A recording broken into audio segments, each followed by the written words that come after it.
책과 연결된 사람으로 나의 일상의 균형 속에서 내 일을 묵묵히 해 나가겠다.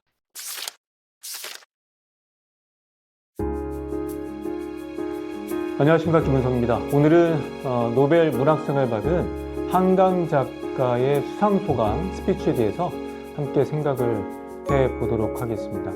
그 전문이 나왔을 때 댓글들을 봤더니 수상소감 자체가 하나의 문학 작품이다.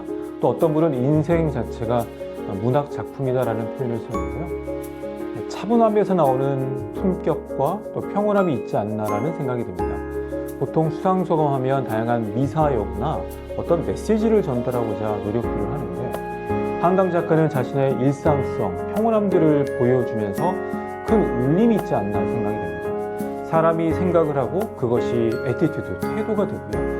그 태도는 어휘 선택, 언어로 이어진다는 생각을 갖고 있습니다. 전체적인 내용을 제 스스로 헤드라인을 뽑는다면 책과 연결된 사람으로 나의 일상의 균형 속에서 내 일을 묵묵히 해 나가겠다.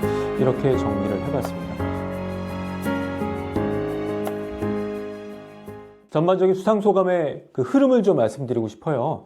이 포니정 시상식에서 먼저 기자들이 많이 와 있었기 때문에 기자회견을 열지 못하는 것에 대한 미안함을 얘기를 했고, 축하해 주신 분들의 감사, 그리고 또 감동적이었던 것이 삶의 고요에 대해서 걱정하는 분들에 대해서도 감사하다. 그러면서 이런 표현을 씁니다. 그대로 읽어드릴게요. 저의 일상이 이전과 그리 달라지지 않기를 저는 믿고 바랍니다. 저는 제가 쓰는 글을 통해서 세상과 연결되는 사람이니까 지금까지 그래왔던 것처럼 계속 써나가면서 책 속에서 독자를 만나고 싶습니다. 이런 메시지를 전하고 포니정 시상식의 수상소감을 이야기하는데 첫 문구가 저는 술을 못 마십니다 라는 표현입니다. 그리고 카페인도 하지 않고 좋아하던 여행도 하지 않습니다. 그래서 사람들이 재미없다고 하는데 저에게 좋아하는 것이 있다. 그리고 삶의 일상적인 얘기들을 하는데요. 걷는 걸 좋아하고 또 가족들과 같이 담소하는 것. 또 멋진 표현이 나왔는데요. 아직 못 읽은 책들이 꽂혀있는 책장을 좋아한다. 그리고 무엇보다 가장 좋아하는 것은 쓰고 싶은 소설을 마음속에서 굴리는 시간. 정말 멋진 표현이라고 생각합니다.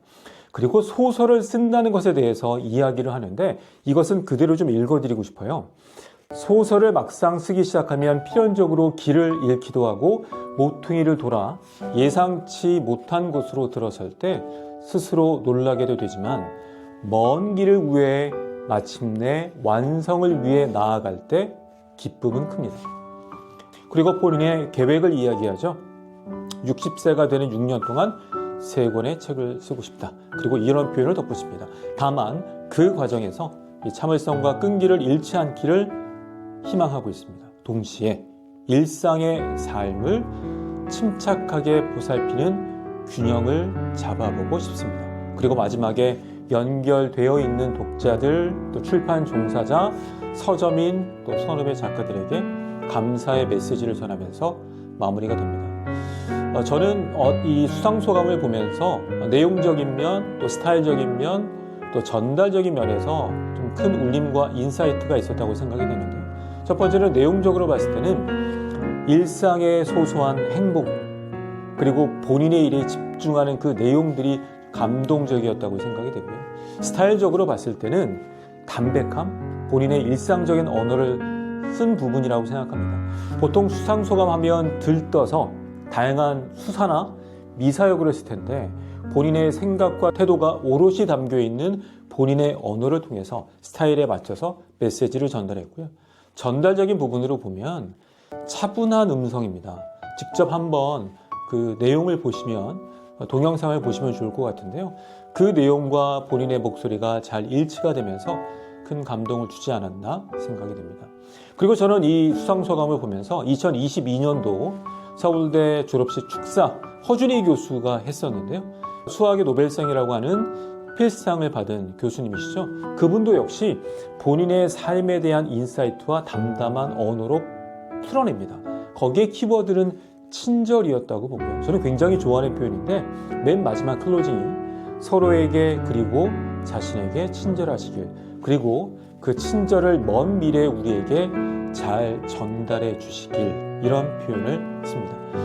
스피치를 잘한다는 것은 다양한 미사여구나 어떤 전달적인 부분이 다가 아니겠죠. 우리가 지금 한강 작가의 내용에서 본 것처럼 본인의 생각과 태도가 오롯이 담겨있는 본인의 언어, 오리진을 담담히 전하는 것이 아닐까 생각이 됩니다. 앞서 강조한 것처럼 평소의 생각과 태도가 본인의 어휘와 언어로 이어진다는 것, 그것이 궁극적으로는 말하기와 스피치를 잘하는 것이라고 생각이 됩니다. 오늘은 여기까지 하겠습니다. 고맙습니다.